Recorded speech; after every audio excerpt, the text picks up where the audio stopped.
Welcome to Episode 5 of the Critical Coach podcast.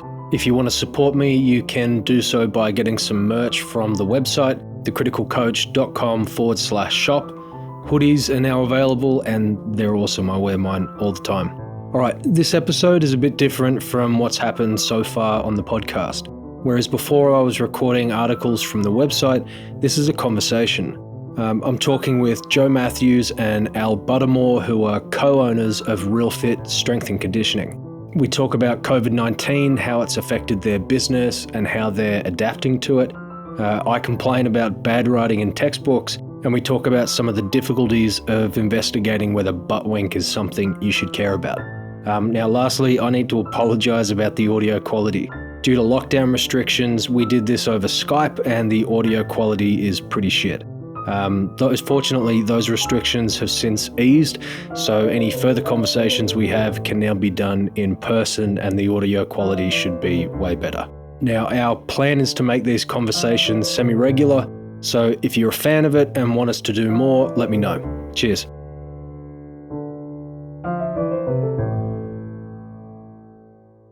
I'm quite interested to hear how the whole lockdown and everything has changed the way you guys do business.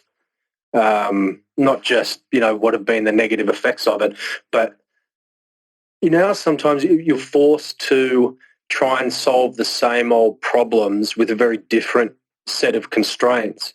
And you see a whole bunch of different ways of thinking about something that you wouldn't have seen if you didn't have those constraints placed upon you.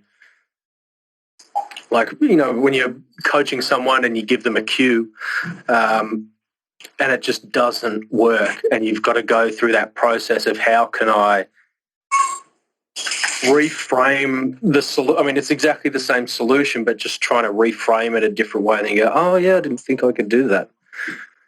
It's an interesting thought, but I can only speak on what I've experienced so far. This is relatively new, and I think people's personalities have a lot to do with how they respond to your coaching now via this online platform. Their personality? Yeah, so a lot of the more introverted people seem to be enjoying being trained via Zoom at the moment and like paying far more attention to their technique because, you're not physically there. So all the sessions outside of, that they usually do at the gym when there's eyes on the gym floor, I think they're paying a lot more attention to how they execute the movements that are in their programs. Sorry, that's the extroverted people. And the introverted people are reveling in it anyway. They don't mind training on their own in relative silence with a bit of music in the background. And I think that the more extroverted people, and I've got I'm doing about 10 to 15 sessions a week at the moment. The more extroverted people I've found are actually improving their technique. So, oh, really? Yeah. That's quite strange. Yeah, I don't really think about it in the sense of personality. Not. It's like you always say, the cost. There's a cost to pay for performing it incorrectly. So they're becoming far more aware there's nobody to do it for them. So when they're training or creating these routines of training at home, they seem to be paying a lot more attention to what you've been saying time and time again in the gym that they've relied on you for. Yeah. You're not there every session anymore. So you think they're taking more, taking more responsibility for what they get out of their training time? And slowing down a little bit, not trying to rush. Do you think why do you think they're slowing down? And is that just, a consequence of how awkward the format is of communication, or is there something else there? I think they've it could be part of it, but I think they've got more time because you cut out the travel time. Yeah. They walk to their garage or to the area that they've allocated for their training, and their days are planned out differently because a lot of them are working from home now. Yeah. So, they're not as in a rush. Yeah. I saw you nodding before, Al. I think it is partly to do with the awkwardness of the communication and the fact they have to slow down. They have to physically go and get the plates. Yeah. Load their own bar, because for a lot of my clients, I will load their bar and unload it. They just literally stand there and then I say, okay, go, and then they go. So it is slowing it down a little bit. They don't have a spotter. They don't have some of the safety nets that they have in the gym. And they don't have some of the distractions, I guess, of the gym as well. The other people, the other trainers, the other members and clients and staff and all the rest of it. So they tend to be a little bit more focused on what they're actually doing, which is a good consequence. Yeah. I mean, do you think any of it would change the way, once this lockdown lifts, which will hopefully happen soon, do you think any of that you'll take that experience back into the gym with you? Will you work with those people differently and maybe get them to load their own plates? Because, obviously, when you're doing it for them, it saves time within the session so you can get more in, and allows them to actually just rest between sets and that sort of stuff. But maybe there's a silver lining to them getting a bit more engaged. I don't know. I think some things I'll probably change my programming a little bit, to be honest, more than those sort of things. Oh, really? Yeah. A little bit more, less is more, maybe. Yeah. Certainly with one of my clients in particular, her program is quite a lot less than what she would normally get through, but she's doing it a lot better, taking her time and just getting the session done at a far more, what's the word?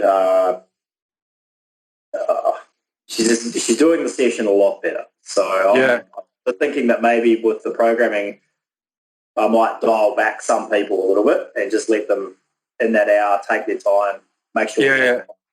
So when you say dialing back, are you talking about quantity of work or quality? Sorry, quantity or complexity? Volume, mainly. The movement's not complex at all, but the volume, I think we can definitely get back to some lower stuff, some lower volume, quality movement. Okay. Yeah. And is that just circumstances? And is that okay? Yeah.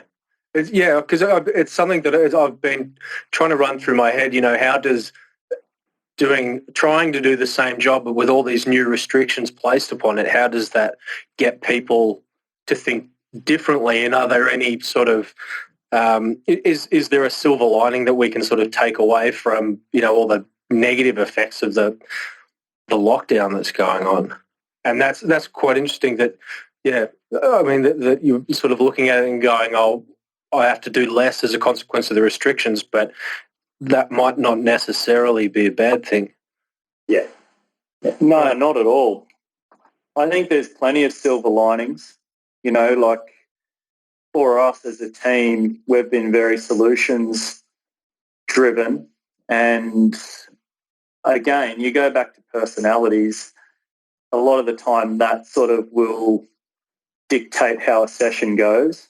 But with utilizing Zoom as our platform for delivering one-on-one sessions, not a whole lot changes. You can actually, let's say you've got 3 sets or 4 sets of a movement, you can have the person put their camera on a posterior. If we're doing squats, for example, you can do a set with the posterior view, then you can move lateral, you can move anterior if they've got the space.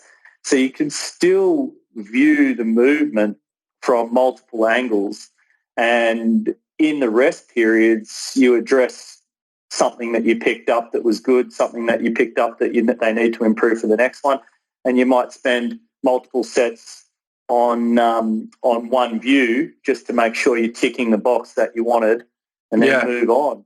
I think that what I've found personally, the only difference is I think sessions are far more.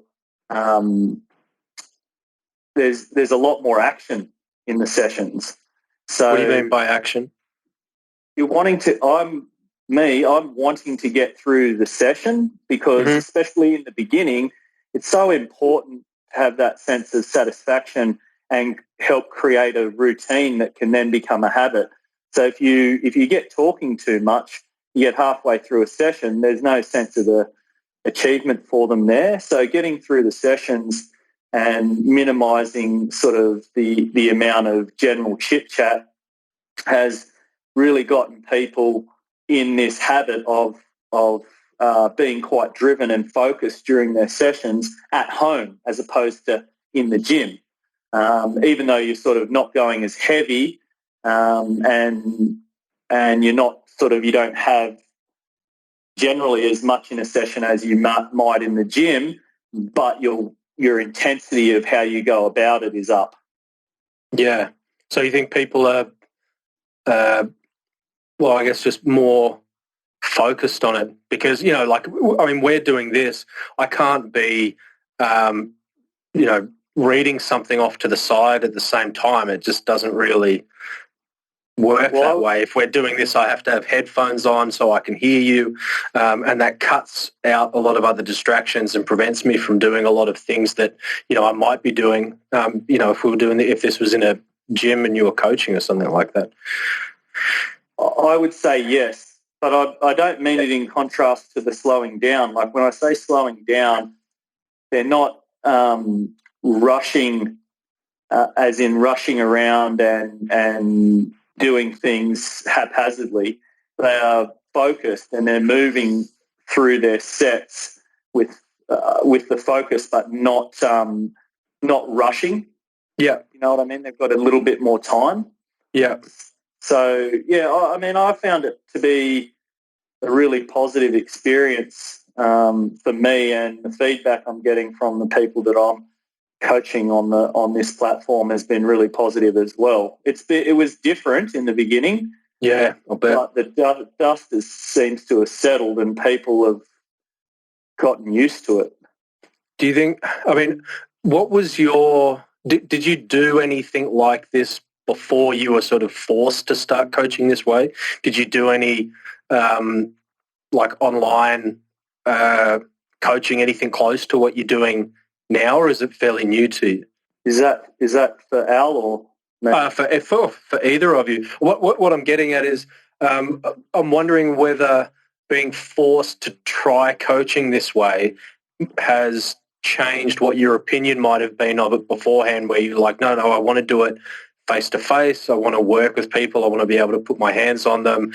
It just seems like doing it online or long distance would be more hassle than it's worth. I'm just wondering whether maybe your opinion of it has changed now, if it was that it was a silly idea before. No, it was never a silly idea. I mean, for me personally, I've had clients in different parts of Australia and from time to time different parts of the world.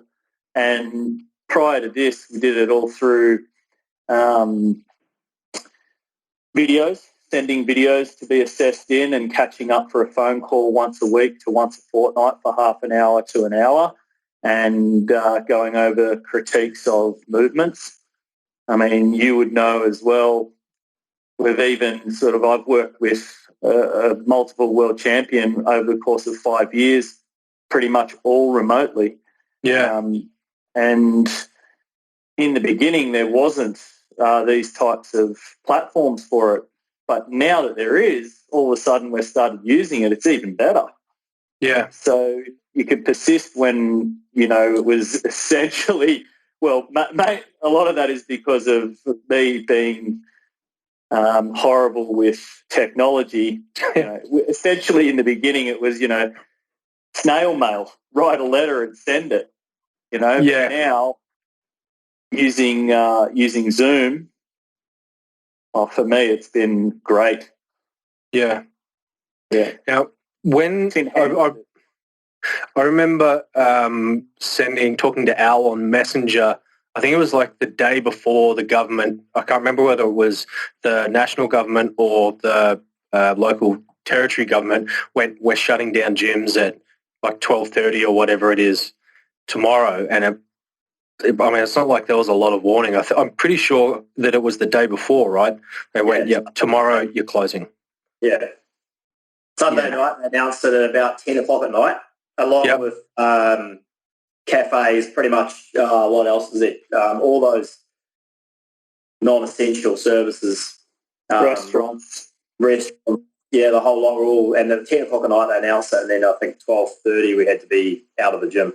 Once that happened, what process did you guys, I have some idea from talking to people that I used to coach at the gym, a sense of like how you guys went into action, but I'm curious to hear, once you went, oh shit, we've got to be closed down by lunchtime tomorrow. How do you decide how you're going to keep conducting business?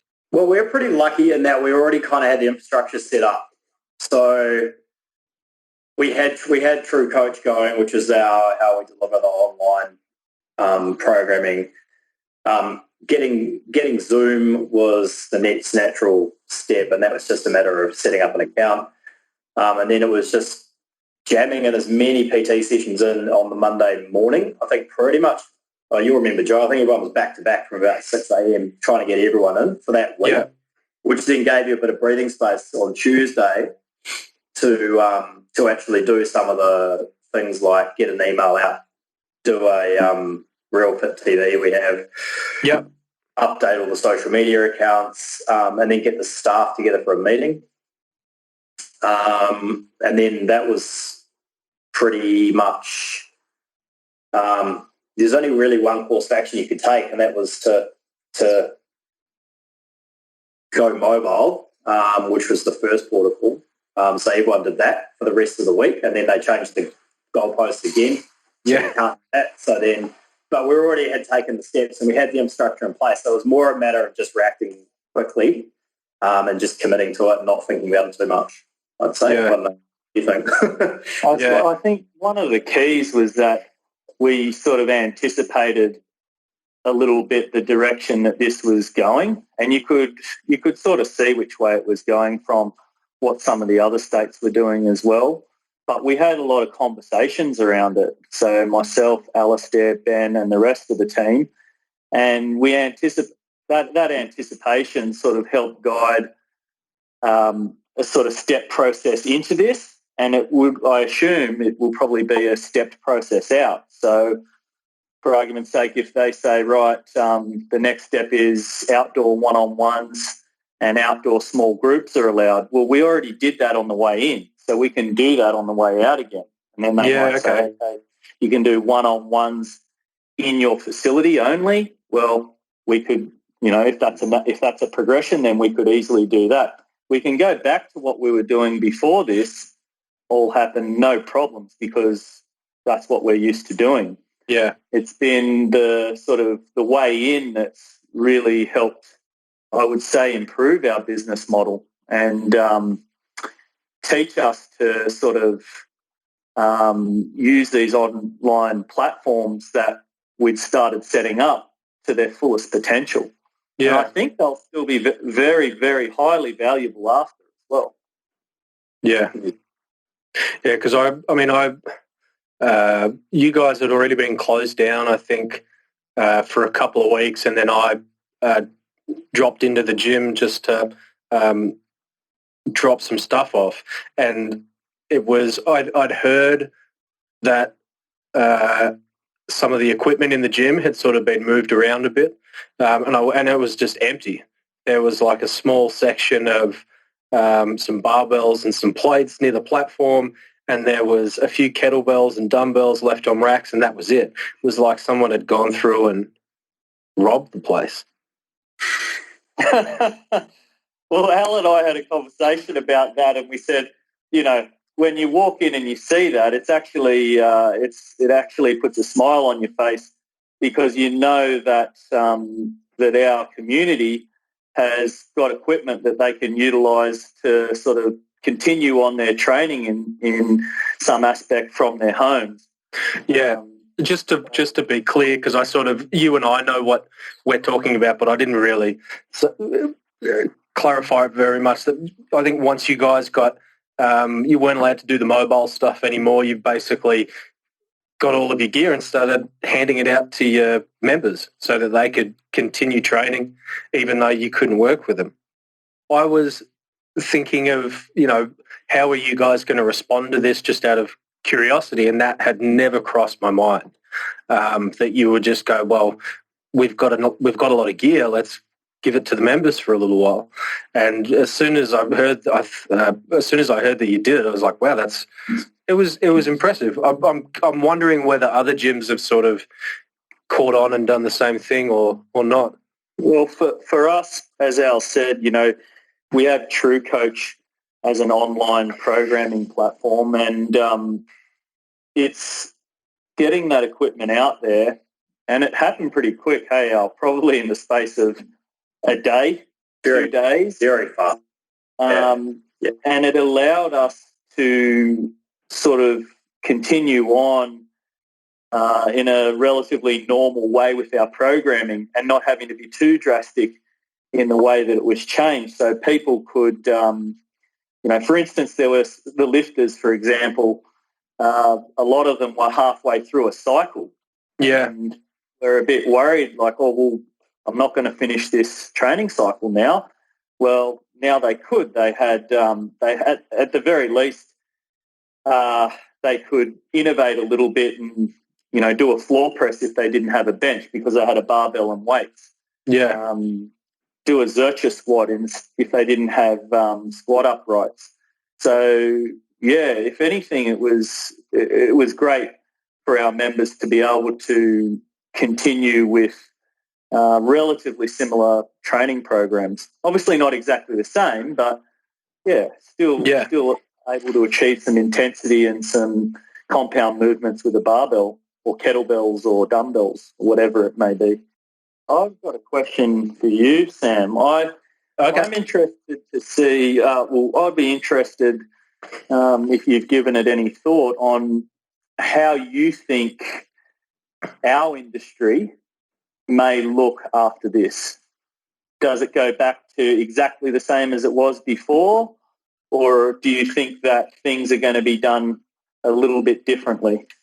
I'm not too sure how different I think it's going to be. I think online and long-distance coaching is probably going to get an uptick just because people have been pushed into it, and it's gone on for long enough that people probably have a sense of whether they think it could work for them or not, and probably the limitations of it as well.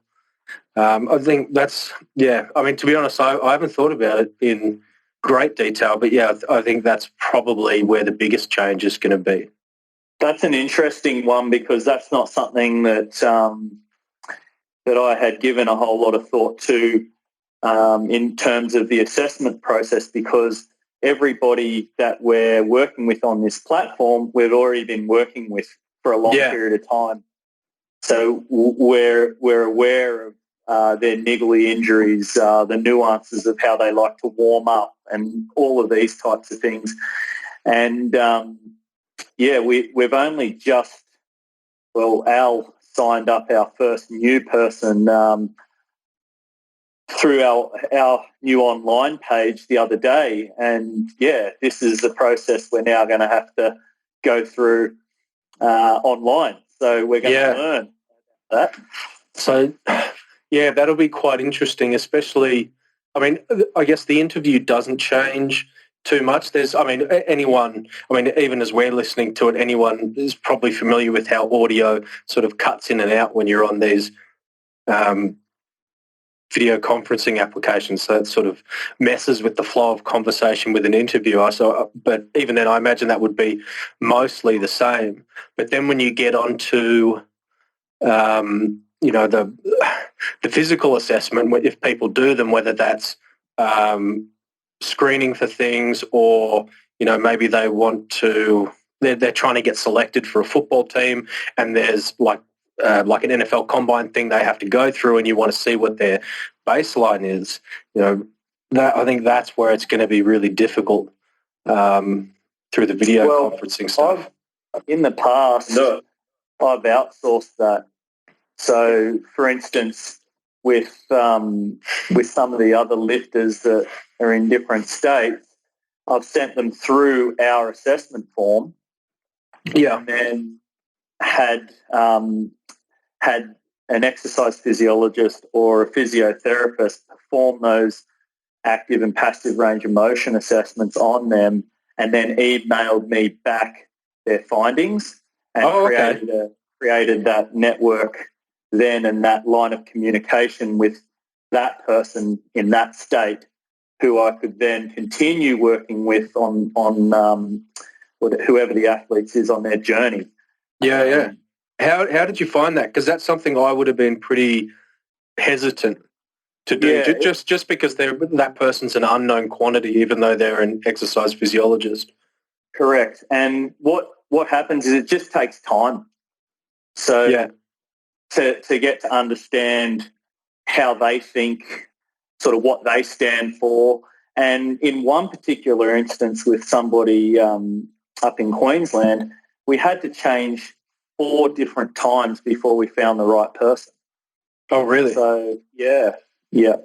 Jesus. What was the issue? Over the course of about 18 months. Mm-hmm. Well, the issues seemed to be a little bit different over time. And, of course, I think that some of the issue was the person not being comfortable with, so the client that I'm working with not being comfortable with that person in a couple of instances. But in one of the others, it was more of they just didn't understand the sport. Okay. And the requirements. So they just don't have that context. They were more, correct. They were more of an occupational physiotherapist, which take nothing away from that. I mean, they're fantastic at what they do, but they just... you got to see the world in a different way. Yeah, it is a little bit different. And the reality is that leading into competition, it's very rare that someone will compete at 100% without something going on, because you go through some pretty rigorous volume in cycles leading up to a competition.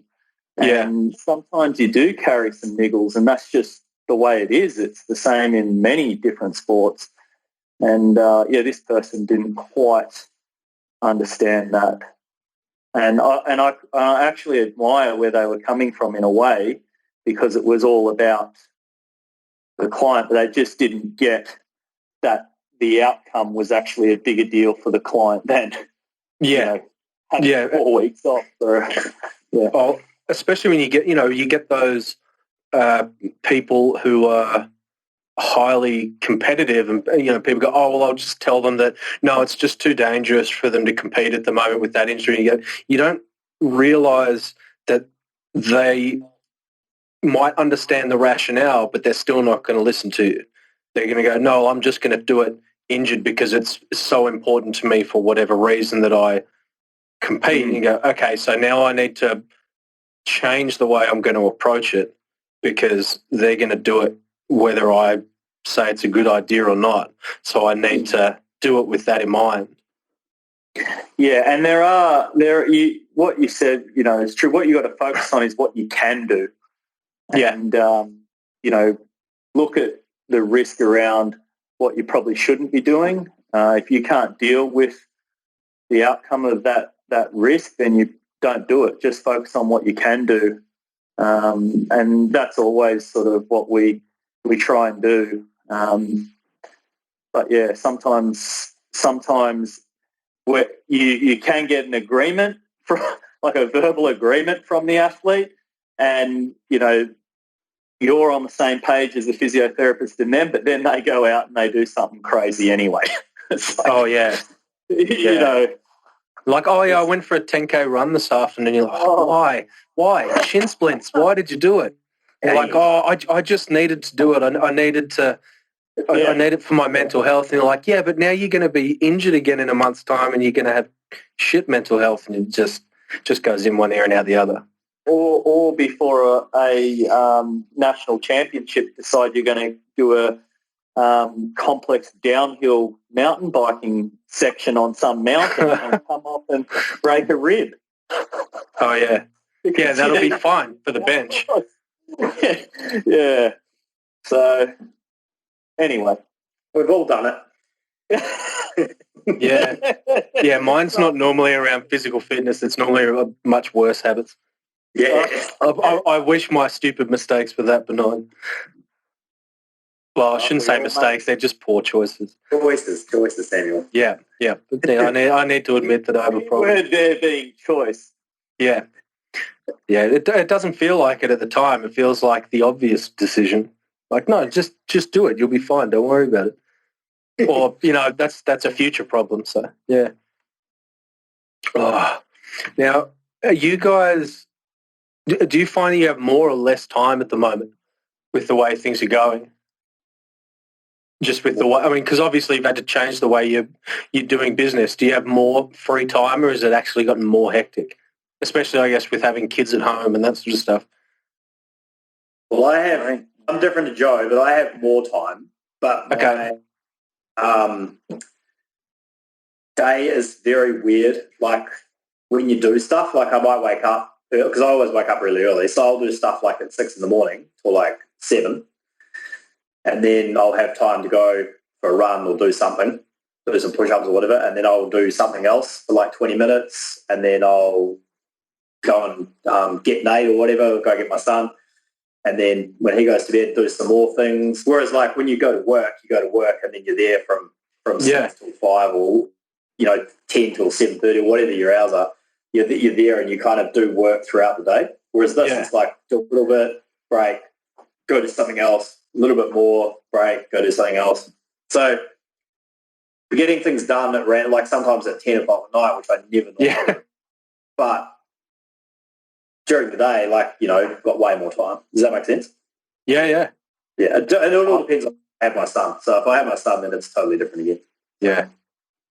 I think Al's been absolutely amazing through this whole process. So right off the bat, I mean, you know that saying, ideas are a dime a dozen, those who implement them are priceless. Yeah. Well, he's been priceless. He's just been on it. And if he's tied up in the morning because he's got Nate or all day, it gets done. Yeah. I don't care what time it gets done, but it gets done. And these are the things I'm referring to are things like getting our online shop up and running, making adjustments to that. We actually lost our domain, lost all of our emails and our website. Oh, really? Yeah, it was hectic. He got that back up and running again, or worked with the powers that be to make sure that happened. In the beginning, our debit company decided they'd taken upon it themselves to hold all of our monies in trust until COVID-19, can I say that, was over. Yeah. That, along with the shutdowns, was completely debilitating for a business who wants to keep their staff and pay them all for as long as we could. And, between Al and myself, but mainly Al, he got onto them and applied pressure to them because they told us it was a government directive. In fact, it wasn't.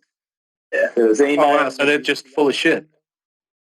They were reacting. They were just trying to save their business model. Yeah, right, and not thinking that when this is over, we're going to need those people who pay us to come back. Yeah. Idiots. So Al got onto that. That was hectic. Business model. They had a concern about chargebacks. So if COVID went on for too long, then people would start shutting down direct debits. And then what would happen is they would legally have to pay back or refund that money. So if we had gone out of business, then they would be liable. So that was their rationale. And that was fine, but the way they implemented it was not okay. So especially when you just they admitted this blatantly lie. But there was no consultation either. Yeah. I think the debit was 4 days away or something, and they're like, we're going to hold your monies in trust. No, you're not. Yeah. These are services that have already been delivered. Reading between the lines, they would have been the same as us sitting on their couch watching the ABC at 10 o'clock on Sunday night. Yeah. And then they would have gone, fuck. They would have had a crisis meeting Monday morning. Yeah. Made a snap decision. And then rolled it out without thinking. It was a bad one. Without doing a proper analysis. And then they had to wind back on pretty much anyone that kicked up a stink, which was us. We were one of them. There's a few others, I think. Some of the other gyms, I talked to a couple other gyms in Canberra, and they just wore it. So. Oh, wow. So they haven't necessarily reversed their decision. They're just reversing it in the cases where clients kick up stink about it. As far as I can tell, yeah. Wow. So that's shocking. We made a and it'll come. There'll be I'm sure there'll be all sorts of like what's the word inquiries or whatever post-COVID onto how the big and like banks, all the financial industries, and insurance companies, how all these companies conducted themselves. Yeah. I saw it actually as a side note. One of the banks in New Zealand posted some sort of record profit. Oh, really? Yeah. Wow. And it just why. People, I don't know, they had to do their quarterly, reporting or whatever. They reported this like monstrous profit, and obviously it didn't go down very well, given the situation. That everyone else has taken a hit, and they're just rolling in it. Struggling, and the bank is making a lot of money. Yeah, so there'll be all these kind of investigations that will obviously. No, you're right. There'll be some businesses that have done very well out of this, and some that'll shut down, and some that'll scrape through. And I think you're right. There will be some sort of large scale investigation into the response. But I mean, I've got to admit, I'm not too hopeful that it's really going to come up with anything productive or anything. The last, what was it when we just had that Royal Commission, not just, but the Royal Commission into the banks, and the banks basically picked the terms, picked who they wanted to be in charge of it, and then it went ahead. And then, the report that came out was, I mean, it sounded like it was a big deal, and then you looked at it and went, no, there isn't actually any consequences that are coming from this. So it's just a big circle jerk that cost a lot of money. Yeah. The consequences for companies like the one we had to deal with will be, I think, public opinion, but also, like you always say, people will vote with their feet. You'd hope so. So whether there's an inquest or not, sorry, I just had to go do some refereeing. Yeah. I missed the context of that, but I think that whether anything happens to them legally or not, they're going to feel this, because people like us are just like, well, that's not on. But I guess if all of the businesses are equally crap across the board, then you basically just reshuffle.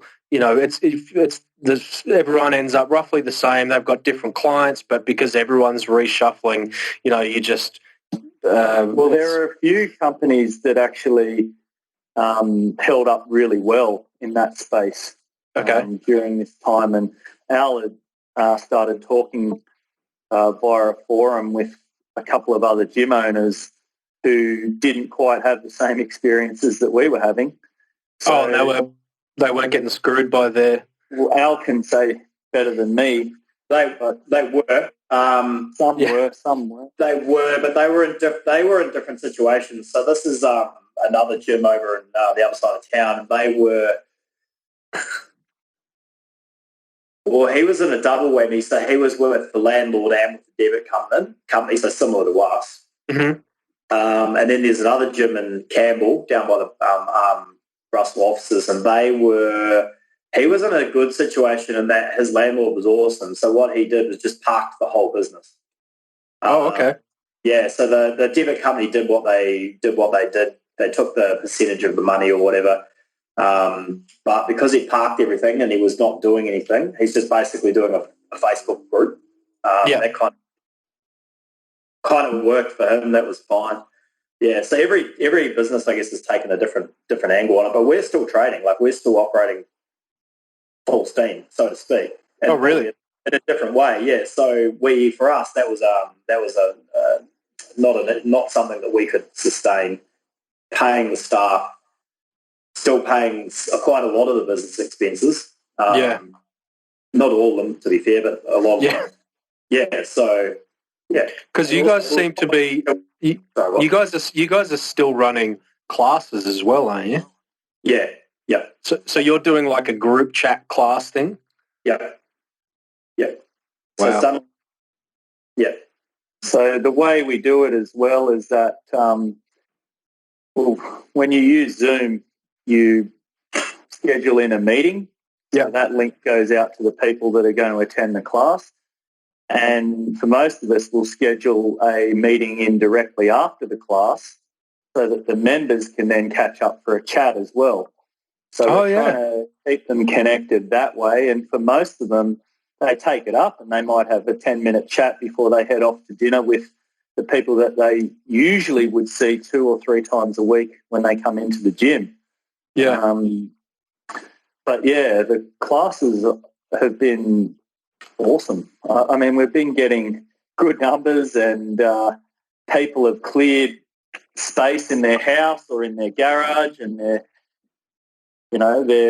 Chromecasting it onto their TV or whatever it is they're doing and just ripping in. So, yeah. I think if we put more classes on, I think we'd get numbers to them as well. But we've just got to sort of feel our way through this a little bit. I was going to ask if you sort of picked up any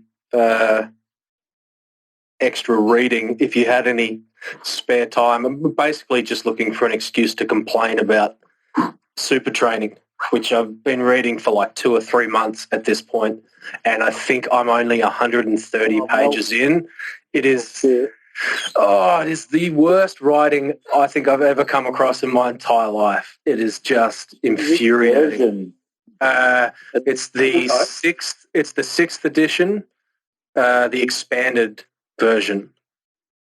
So I think it's the most recent edition. It's the one that you've got in the office there. And I mean, I've been like sharing, snippets of it on social media, and every time I do, I'm looking at it going, it's not exactly clear what they're saying most of the time. Like I'll read it and go, this is as close as I'm going to get to a good quote from this book that I think is important and worth sharing. And even then I'm looking at it and going, I just wish it wasn't written that way. And it's like the things I'm sharing are bad and they're the best that I can draw from it. It's not that it's a bad book, but the writing just sucks. Sorry, you were going to say something. I was saying, is this the translated one though? Super training. Yeah, so originally it was just Verkhoshansky, I think. This is Verkhoshansky and FITT, yeah? Yeah. I think it's been in English for a while now, but it does look like it reads like a bad English translation. Yeah. The grammar's the other way around, isn't it? Like it's all different. Yes. Yeah. It's everything is in passive voice, which isn't necessarily an issue. Like I write in passive voice all the time, but it's like the system of the synergies of the, then you're like, I'm trying to keep all of these different things in my head, and then I get to the end of the sentence where you make your point of like, hang on, now I need to go back and read that sentence again and reorder it in my head. There was one. I can see your head exploding. Oh yeah, there was one where I read it and I just stopped. Sorry, what were you saying? Can't you just go into Blinkist and just get a summary of it? Honestly, I know about Blinkist and I didn't think about doing that at all. But now that you've mentioned, I really want to do it. Yeah, I don't think I'd be surprised if it was there.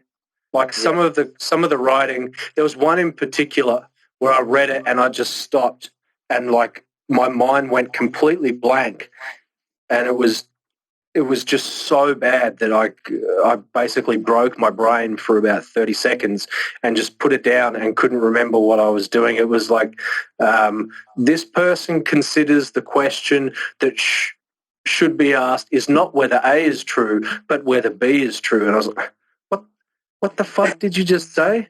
I don't know. I had to go over it like 5 or 6 times and realize you're actually saying a sentence that's like 5 words long and have just stretched it out into this entire paragraph.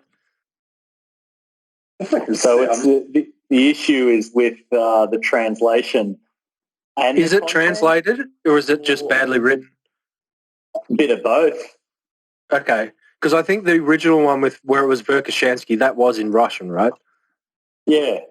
I think I might even have that as well. Yeah, I think you do have one of the older ones. I mean, like it doesn't surprise. Like when you look at like the Medvedev books, you know that it's been translated from Russian, so you sort of go into it knowing that it's going to be a bit awkward. But this, wait, you will lift. yeah, oh. And I've got like a list of like 15 extra books that I still need to read, and I'm just, I don't know if I want to do this anymore. It's just too much. Al, you've got that Medvedev book now, don't you? Because he's got two, doesn't he? I have the one that's like a year long. No. Yeah. There's like a year long and a multi-year one. This one's multi-year. It goes from complete beginner, like cannot do a lift, to Olympics, to peaking to the Olympics, I'm sure. And there's like no formatting at all. It's been written like it's come out in a typewriter. And day one, snatch. I think I might have lent you that one years ago, Sam. Yeah. It was one of those ones. I've got both of them as like PDFs. What's that? Yeah, it was the multi-year. I think Rach has got it now. Yeah, because I think one of them, I'm trying to remember. I'm pretty sure one of them uses abbreviations for a whole bunch of different exercises. Like instead of snatch, just has SN. That's but if you have the second book and not the first one, I think it's the first one that has the explanation of what all the abbreviations actually refer to for the exercises. So if you get the multi-year one, you've got all these abbreviations and have no idea what they are. If you want to know what the abbreviations are, you have to read the earlier book in order to be able to translate it. Most of them kind of make sense. Like, it'll be like CLPU, which will be clean pull. Yeah. Some of them you can sort of intuit, but it's a rabbit hole with exercises. I mean, I'm still trying to get that butt week article out. I've got to be like, I'm over a year in at this point. I didn't realize it had taken me that long. And I'm looking at, all these different studies on like, biomechanics and injury mechanisms. And then I go back to reading super training. I think, it was the biomechanics stuff was easier to read. And I don't think that's an issue that you look at it and you go, you've been in a year. There's no rush on it. And with you, when you want to put something out there, you want it to be spot on. So if you had rushed it and got, you'd hope so. Well, no, I've seen you in action. Yeah, so I'm at an interesting point with it at the moment because I thought, all right, I've answered all the questions that I had left to answer. Now I'll sit down and write it, and I started writing. And then started going back into the books just to confirm that I was describing something correctly. And one of them was the risk of shear injury. And then when I was reading this other guy's book, what is it, Clinical and Radiological Anatomy of the Lumbar Spine. I think that's about it. Yeah, and he was talking and he said something which was in complete contradiction to what I was about to write down. And it's just sent me right back down the rabbit hole again, where like 50% of what I was going to say could be completely wrong. And now I need to go back and do all of it again, which like if it's wrong, that's a good thing because it means that the risk is much lower, but it also means I need to start reading all of this new stuff all over again. That's why you're good at it, mate. Why don't you do a case for Buttwink and a case against Buttwink? So you like a debater. You go both angles because all the people who are like it doesn't fucking matter and the other people who are like it does matter. You can do a case for each. Well, I've looked at all of a case for Buttwink. I did, like, when I started writing it before I realised that, no, I've got a whole lot more work to do. I was sort of, one of the things I put in there was, are there any benefits to allowing it to happen? It was like, yeah, maybe, but for most people, most of the time, no. And then I started thinking about what my maybe was. Oh, wait, is that actually true? Does that actually happen? Oh, maybe there are other reasons. So it's just started hurting my brain. So like it's one of those things, the closer you think you are to the end, and then you look at one thing and go, oh shit, I've got so much more work left to do. You'd think it would be a simple question. Like, does it matter? And if it does, why does it matter?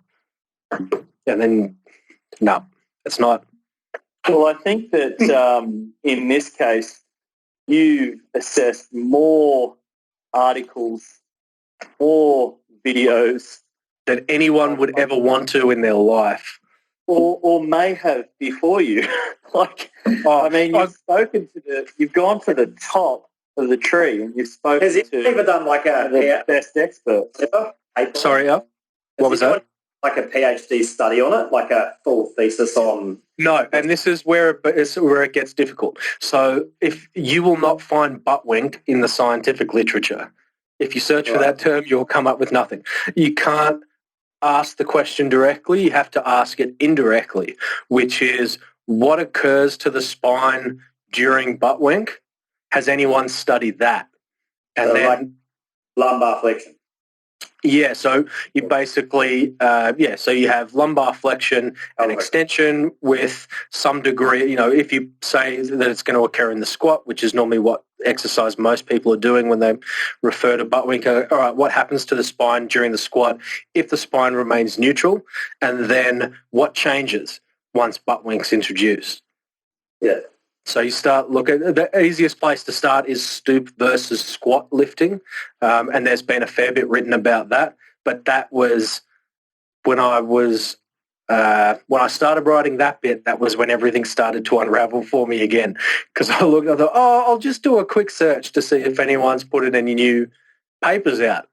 And yes, they have. And if they're right, it basically blows half of the argument out of the water. And I spent like a week looking for a reason to say, no, they're wrong, it's a bad study, there's no way that they could possibly be right, basically because I didn't want to have to go and unravel all of it again. But at this point, I'm leaning towards that they might actually be right, unfortunately for me. So I've sent an email off to the contact for the paper, but I don't know whether I'm going to hear back from them or not. It's been a couple of days now and I've heard nothing. Keep us posted on that. They may not even be at work though at the moment. Yeah, well, it's an interest. I've been like when I've been referring to them as the Persian spine mafia because it's a group of a whole bunch of Iranian scientists, some of whom live in Iran, some have moved to North America, and their names pop up on papers again and again and again and again, and it's the same group of people. They're just names in different orders, and the contact for this one's in Iran. So, and I got no idea what things are like there at the moment. I can't imagine it's going too well for them. No, they were one of the highest. Oh, really? They were. Yeah. Oh, hopefully nothing bad's happened. Leo took them, but they were bad for a while. Yeah. So they were sure. Yeah, I mean, if I haven't got anything back from them by the end of the week, I'll start hassling the other guys who put their name on the paper, and hopefully I can get something out of them. But I'm still not sure what I think about it. Whether I think they are right, but there's so much technical stuff going on there that I just don't have my hands around it. It's right at the edge of my knowledge, and it might even be a bit outside it at the moment. So I've got to find someone smarter than me that can explain it to me. Good luck with that. Yeah, cheers. Right, we're pretty much coming up on an hour. Is there anything you guys want to plug before we go? I think, I'm not sure who's going to see this, but I just want to give a shout out to our whole community there at FITT. So staff and all the members, you guys have been awesome in finding solutions and being action orientated from the get-go, and people have created some really great habitual routines for their exercise at home, and that's got to be commended. Nobody's sort of thrown their hands up and said, "Whoa, it's me." They've all ripped in, And I think that was part of sort of us navigating through this minefield, if you like, a little bit more successfully than some of the others that maybe didn't. So Yeah. I thought our staff and our members were awesome. Yep, agreed. Yeah. Yep. All right, I'll put. We'll make sure that there's links to the gym's website and sign up pages and all that stuff in the there'll be videos description on YouTube and I guess the podcast description for anything else. And yeah, people can sign up online now, join our virtual community, or start training remotely online now via the website. And Al's also got True Protein up and running in our online shop. So are you guys just selling protein from the website? Yeah, we have what have we got left? Protein pancake mix, like a protein pancake mix, and which is delicious, and creatine. And creatine. Yeah, and the website is go for it. And a running program now. Oh, really? So, yeah, we haven't really priced or anything, but there's a couple of speed and conditioning programs designed for field and court athletes that Ben, our manager, has put up on the website. So they're all available for purchase and download. Yeah. That's realfit.com.au. Is it .au as well? Yep. Yeah. So realfit.com.au, and that's fit with 2 T's. Correct. Yep, that's the one. Awesome. Thanks, guys. Thanks for listening, and thanks to Joe and Al.